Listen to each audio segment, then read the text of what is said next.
Yang terhormat Bapak-Bapak, Ibu-Ibu, salam Pancasila. Bapak-Bapak, Ibu-Ibu yang melihat video saya ini, tolong jangan lupa subscribe, like, dan di-share. Sifatnya gratis.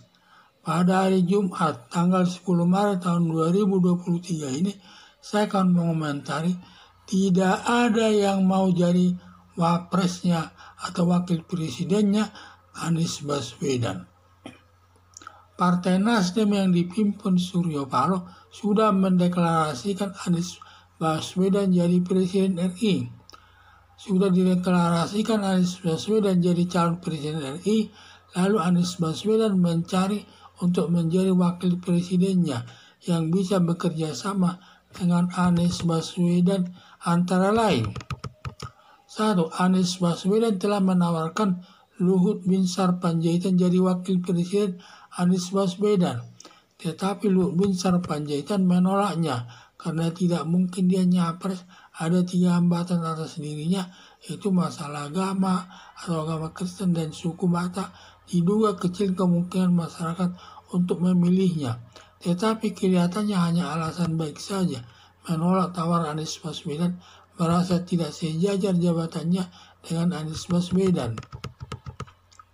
Anies Baswedan menawarkan Prabowo Subianto wakil presidennya, tetapi ditolak Prabowo Subianto dengan alasan Prabowo Subianto mencalonkan diri juga jadi presiden RI. Ditambah lagi Anies Baswedan melanggar janjinya dulu yang mengatakan bila Prabowo Subianto jadi capres, Anies Baswedan tidak ikut calon presiden. Tetapi kenyataannya Anies Baswedan mau dideklarasikan Partai Nasdem sebagai calon presiden RI.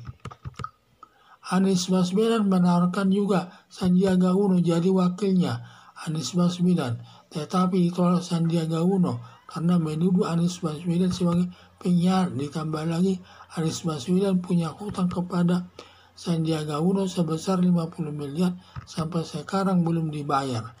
Lalu Sandiaga Uno melaporkan ke polisi dalam penyelesaiannya. Kelihatannya Anies Baswedan sulit menjadi wakilnya dalam Pilpres tahun 2024. Diduga Anies Baswedan sulit mencari wakilnya karena Anies Baswedan banyak melakukan perbuatan korupsi, terutama kasus Formula E. Karena kemungkinan besar Anies Baswedan dijadikan tersangka oleh KPK. Kalau sudah ditetapkan tersangka sama KPK, Anies Baswedan tidak boleh mengikuti pemilihan presiden RI tahun 2024 sesuai aturan hukum yang berlaku. Harapan saya Anies Baswedan agar ditetapkan tersangka dalam perkara Formula E oleh KPK. Otomatis Anies Baswedan tidak boleh mengikuti calon presiden RI tahun 2024.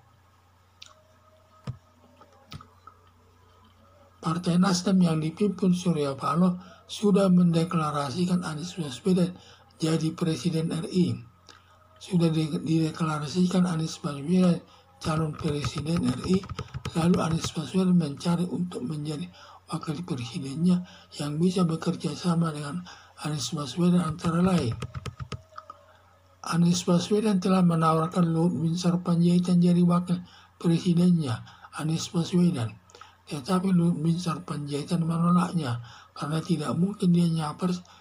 Ada 3 hambatan atas dirinya, yaitu masalah agama dan suku. Diduga kecil kemungkinan masyarakat untuk memilihnya. Tetapi kelihatannya hanya alasan baik saja. Menolak tawaran Anies Baswedan, merasa tidak sejajar jabatan dengan Anies Baswedan. Anies Baswedan menawarkan Prabowo Subianto wakil presidennya, tetapi ditolak Prabowo Subianto dengan alasan Prabowo Subianto mencalonkan diri juga jadi presiden RI.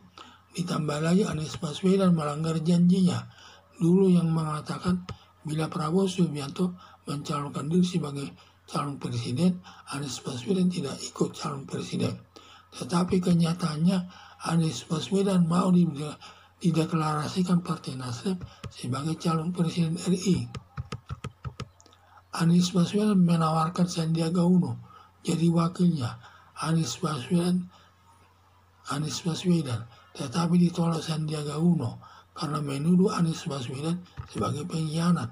Ditambah lagi Anies Baswedan punya hutang kepada Sandiaga Uno sebesar 50 miliar sampai sekarang belum dibayar. Lalu Sandiaga Uno melaporkan ke polisi dalam penyelesaiannya. Kelihatannya Anies Baswedan sulit mencari menjadi wakilnya dalam Pilpres tahun 2024. Diduga Anies Baswedan sulit mencari wakilnya karena Anies Baswedan banyak melakukan perbuatan korupsi, terutama kasus Formula E yang merugikan negara lebih sekitar 1 triliun rupiah. Karena kemungkinan besar Anies Baswedan dijadikan tersangka oleh KPK. Kalau sudah ditetapkan tersangka sama KPK, Anies Baswedan tidak boleh mengikuti pemilihan presiden RI tahun 2024 sesuai aturan hukum yang berlaku. Harapan saya, Anies Baswedan agar ditetapkan tersangka dalam perkara bermulai oleh KPK. Otomatis Anies Baswedan tidak boleh mengikuti calon presiden RI tahun 2024. Sekian dan terima kasih.